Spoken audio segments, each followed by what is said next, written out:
दासियों और स्त्रियों को क्या नहीं दे रहे थे? बौद्ध धर्म में क्यों स्थानीय होगा? तो देखिए, इसकी दो वजह हैं। एक तो आपने एनसीईआरटी में पढ़ा होगा, बुद्ध और आनंद का संवाद है।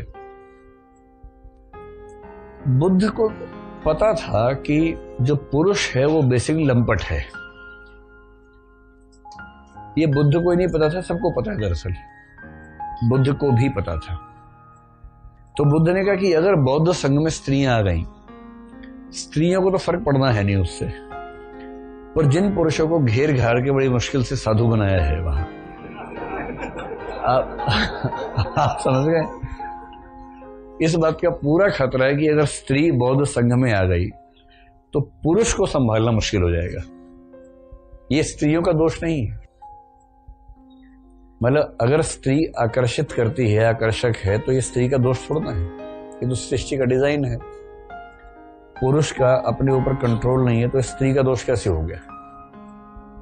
पर बौद्ध संघ चलाना है पुरुषों के बलबूते, और यदि स्त्रियों को एंट्री मिल गई तो उनको भरोसा था, पुरुषों पर इतना आगाध विश्वास था उन्हें कि अगर स्त्रियां आ गई तो ये तो लंपट नहीं सुधरेंगे। हाँ, अच्छे लोग भी आते हैं पर उनका अनुपात काफी कम रहता है। तो इसलिए बुद्ध ने कहा आनंद से कि देखो आनंद, अगर स्त्रियां मठ में ना आती तो हमारा धर्म 1000 साल चलता, अब स्त्रियां आ गई हैं तो 500 साल चलेगा। यानी बुद्ध का फार्मूला है, किसी भी चीज में महिलाओं की एंट्री दे दो, उसकी जीवन प्रत्याशा आधी हो जाएगी। ये बुद्ध का फार्मूला ये हुआ इस मामले में, धर्म के मामले में। तो बुद्ध को महिलाओं से दिक्कत थी ना, दो तरह की दिक्कत थी। पहली दिक्कत तो ये कि महिलाएं आएंगी तो जो मठ के अंदर लंपट बैठे हैं साधु के चोगे में, उनका साधुत्व खत्म हो जाएगा, लंपटत्व जाग जाएगा। ये चिंता सही थी या नाजायज चिंता थी? सही चिंता थी, है ना? क्योंकि देखिए, गलत काम करने के लिए हमारा अंदर से गलत होना एक पक्ष है, दूसरा ऐसी परिस्थितियों का मिलना जहां हम गलत हो सके वो दूसरा पक्ष है।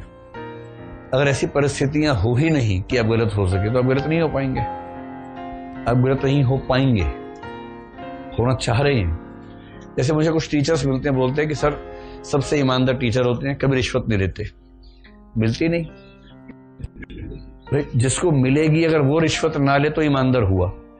जिसको मिल ही नहीं रही है, हर तरीके से चाह रहे मिल जाए मिल जाए मिल जाए, नहीं मिल रही, फिर कह रहा है कि हम तो लेते ही नहीं।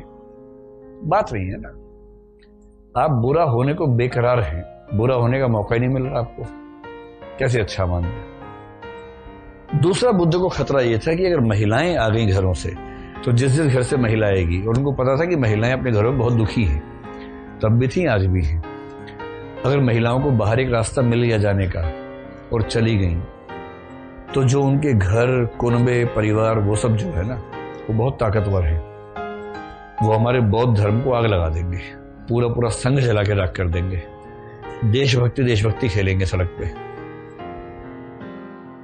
इस बात का डर बुद्ध को होना स्वाभाविक बात है। नए नए आंदोलन शुरू किया, क्यों कोई पंगा मोल लेगा उस समय?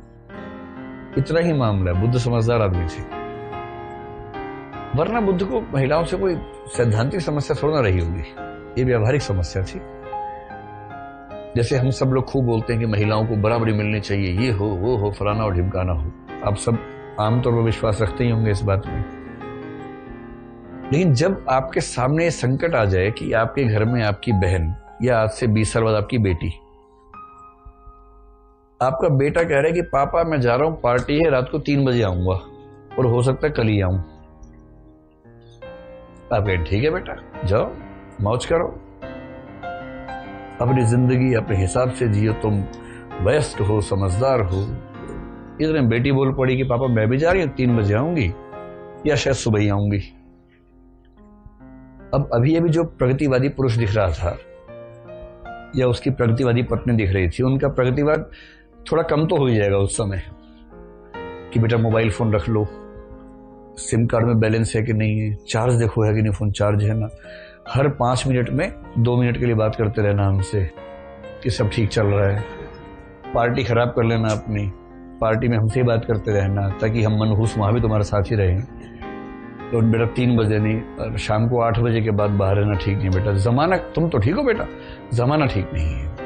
और जमाना क्यों ठीक नहीं है? तुम्हारा भाई बाहर निकला हुआ है। तो जैसे तुम्हारा भाई बाहर निकला हुआ है, ऐसे कई भाई बाहर निकले हुए हैं। जमाना इसलिए ठीक नहीं है ना, और किसी लिए ठीक नहीं है जमाना। तो कहना और उसे रियली एग्जीक्यूट करना, इसमें अंतर होता है। और ये अंतर हम सबकी जिंदगी में है। कल को आप भी महसूस करेंगे, जब आपका बेटा बेटी होंगे, आप एकदम बराबरी देना चाहेंगे तो भी दे नहीं पाएंगे, क्योंकि आपको चिंता होगी। और ऊपर से खबर वाले दिखा देंगे कि 16 दिसंबर निर्भया, ये वो एक केस को इतना हाईलाइट करेंगे कि पूरा देश खौफ में आ जाएगा। तो बुद्ध के सामने भी व्यवहारिक समस्याएं थी, जैसे हमारे सामने होती हैं।